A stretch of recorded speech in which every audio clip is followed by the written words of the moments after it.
Hello, guys and gals, me, Mudahar. And I know that I said this isn't going to be that common and everything, but god damn. Hello, guys and gals, me, Mudahar. And boy, I know I said it wasn't going to be like super duper common that I'd be like having these fireside chats with you guys. But this is actually pertaining to a future video that I may or may not be working on. Okay, now by the title, you probably wondered, "Wow, Muda, that's some hard truth right there. Logan Paul is an evil guy? No way."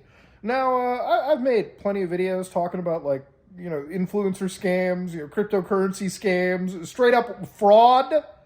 And generally, the idea has always been like, hey, listen, if you're going to build a brand on the internet that's built around, having a good relationship with the people that follow you, the people that put you on the map, maybe it's a little beneficial that, you wouldn't bilk them out of their money, like scam them. So Logan Paul, for those of you who've been living under like a rock, Flintstone styles, yabba dabba doo, started this Crypto Zoo video game, okay? I use video game in the loosest sense because it wasn't really a game. It was just some stupid NFT project where you hatch eggs. Sometimes you fuse eggs together and make like a weird NFT incest baby. But the idea of it is that, it's supposed to be a simple game that was powered by the blockchain, okay? The blockchain. Like, all right, cool. Now, the reality is people put their money into it. Some of the people bought these eggs because they thought, wow, if I buy an egg for $100, maybe it might be worth $10 million. Now, I believe that there's a lot of blame to be given around. If you ever buy an influencer's NFT, crypto project, whatever, you're stupid. Like, you are clinically stupid, okay? There's I'm sorry to say it, okay? You are actually one of the dumbest people that I know. And there's no shame in being stupid, all right? Because at the end of the day, if you're getting scammed, if you're getting your money bilked out of, the fault of that lies upon the person who initially starts the scheme to begin with, right? You wouldn't have been scammed if the scammer didn't exist. So ultimately, the first point of where the responsibility goes to is the scammer. Do we agree or do we not? Now, Logan Paul, 6 months ago, a little over 6 months ago at this point, was publicly lambasted for CryptoZoo. We remember the CoffeeZilla videos. We remember plenty of other creators made videos on this, me included. And Logan Paul had kind of the most knee-jerk apologetic reaction in the world. Not apology. He kind of he didn't really own it. He went onto the defensive pretty hard, and eventually he said, "Yeah, I'm gonna end up paying the money back." And this is where where? Where's the money being? Where is it? Where's it gone to? We've had Google alerts set on Logan Paul. People might be like, wow, this guy's living rent-free in our heads. Yeah, it's a Google alert, okay? We have it set up just to make sure that people are being paid back. Because people make mistakes, right? Hey, CryptoZoo didn't go where it's at, but hopefully he'll refund people, right? And I think the refund was somewhere around $1 million.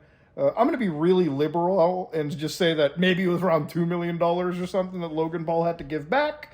But, nobody's gotten a single dime of that money, it seems, so far, okay? We've been watching the crypto accounts. We've been watching pretty much everything.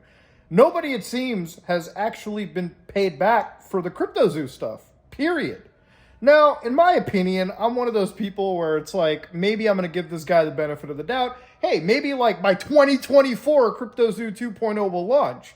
But it hasn't, And now I'm not one of the Logan Paul, audience watchers. I think you have to be, under the age of 7.5 to be watching the Paul brothers consistently. So I have younger kids in my family, right? And I go up to them, I'm like, oh, do you watch the Paul brothers? And when it comes to Jake Paul, they're like, no, we don't. We're not embryos anymore, Uncle Muda. Obviously, we don't watch Jake Paul. And I get it. So then I'm like, oh, you watch Logan? And ironically, they watch the Logan Paul. They got the Prime. They got, everything out there. And I have to ask them, I have to tell them, I'm like, what do you think about CryptoZoo? Now, the funniest thing is kids don't know shit about CryptoZoo. You have to tell them what it is. And the funniest response that I got that actually kind of hurt my soul was even the kids in the family were like, what's wrong with the CryptoZoo, Uncle? Isn't it just him? Isn't it just him hustling? And I'm like, if we're going to say that's hustling, okay, what is Bernie Madoff hustling too? Okay? It's like, is a financial criminal technically also hustling? You know that guy El Chapo, technically he was also hustling too. Now, of course, I'm not putting Logan Paul in the tier of El Chapo and like Bernie Madoff. Clearly, he's not intelligent enough for that, so we're not even going to compare him to that route. But then you look at the amount of money he's made through like WWE and Prime. And guys, am I brain dead if I'm saying this? Is this not cause for him to just pay that money back? Can he not, like, actually, unironically, dig out of his own personal savings and just pay the refund back? Like, this is where it gets to the point where it's, like, unironically, like, actually evil.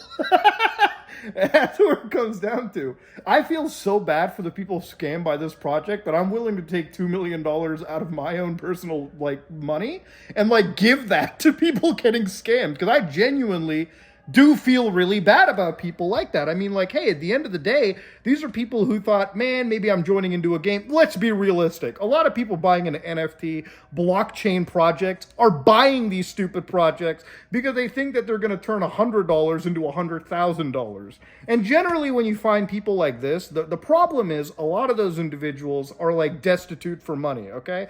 They're not even just like the average hustler. Forget about like the 12-year-old that gets access to mommy and daddy's credit card, okay? Sooner or later, that gets returned. Finance companies get involved. But for the average person who is trying to look up to their favorite influencer, who, like, this is an industry that is so built around trust. Yeah, of course they're going to be putting their money into it, guys. So I was watching Logan Paul stuff recently, and instead of, like, refunding, instead of, like, giving the refund,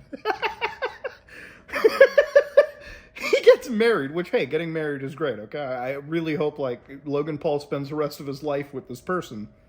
But then, like, the ring is content. The engagement, wedding ring, whatever the fuck they bought. And you got, like, Jake Paul over there, whenever he's not boxing, I guess. He's being, like, the fucking jeweler checking the quality of this ring. And then you got, like, and then, like, there's TikToks and YouTube shorts of, like, how much does the ring cost, okay? Which, by the way, if you're buying a fucking engagement ring for, I'm going to just say, if it's over, like, six figures, hell, if you buy an engagement ring for over 50,000 US dollars, that's fucking stupid, okay? Simple as that, all right? A wedding ring should not even cost close to the 50 grand that I quoted, okay? At the end of the day, it's a goddamn ring, all right?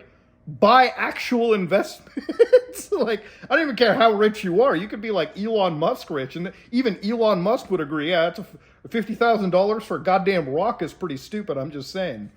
Same with any, like, multi-billionaire, anybody in, like, the top 10 richest category. Anytime it comes to, like, fashion and stupid watches and clothes and all that stuff, it's really just a market that, like, is predatory upon, like, new money, or even old money that just doesn't know how to, like, that doesn't know the value of that dollar anyways. But that's a whole different story. The point being is now we're getting flexed on with this dumb ring where that money could have been used to pay back the people scammed. Which is where, like, my thesis, my scientific hypothesis of Logan Paul being, a goddamn Marvel villain, okay? Like not even a Marvel villain, okay? What kind of evil villain are we talking about over here, okay? We're talking like goofy, dark DC levels of comic. We're talking like Metal Gear Solid evil villain, okay? Like, just no fucking redeeming quality whatsoever this guy has. Now, I'm sure there's going to be a lot of, like, Logan Paul D-Riders. I even asked him, on Twitter, I'm like, hey, man, or sorry, X. I'm sorry, I'm dead naming Twitter now. I was like, hey, man, where's that refund for cryptos? Is that in the mail or checks in the mail? And you're blocked. Now, this is where it's funny, too. Obviously, I get it. Like, when you have a big project like that, it's going to take time to amass names and figure out where you got to refund money to and whatnot. Not like 6 months, though. Because I bet your ass if the IRS, the SEC got involved, this shit would be sorted out EOD the next day. Which is one thing that I honestly hope happens. I really wish any influencer, and again, it may sound like I'm sounding like a snitchy Steve here, but generally that's what the government is for, motherfucker. When there's actual scams and, alleged criminal activities, we pay these people. I pay the IRS money every year. I expect these three-letter agencies to be doing shit. I expect the FBI to be doing. I expect the FTC to be doing something. Like, this is the weirdest part about the story. Like, you read about, like, SBF. Apparently his charges got, like, dropped or something, or whatnot. I haven't really looked too hard into the story. But it's just, like, these financial crimes, like, these financial, like, shenanigans, alleged crimes, have to stop. And Logan Paul, like, you're criminally, like, not criminal, like, it's all allegation, but you're like clinically evil, dude. You're like an actual evil individual. Just pay back the people that need their refunds. Like, and it's funny because he clearly has the money to just pay this back and it wouldn't even affect him. He's just actually evil. Oh my God. You know, and this is the thing. I can understand, like, you know, him being apologetic for, you know, the Japanese forest incident, right? Like, we all make mistakes, I guess, sure. we all make those mistakes. I remember last time I went to Japan, I was trying to dodge that mistake constantly. But this, Logan, you gotta man up, buddy. It is what it is.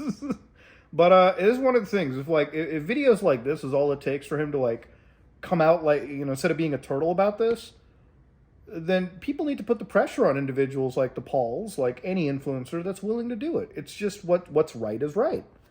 Anyways, though, I feel like these are things that shouldn't have to be said, but they're being said anyways. So let me know what you think about it in the comment section below. And if you like what you saw, please like, comment, and subscribe. Just like it or dislike it. And for the people that say, Muda, why do you sit in the dark all the time? It's actually not dark. Like, you see, there's lights on, okay? The light is on. Anyways, there's like an earthquake going on. I am out.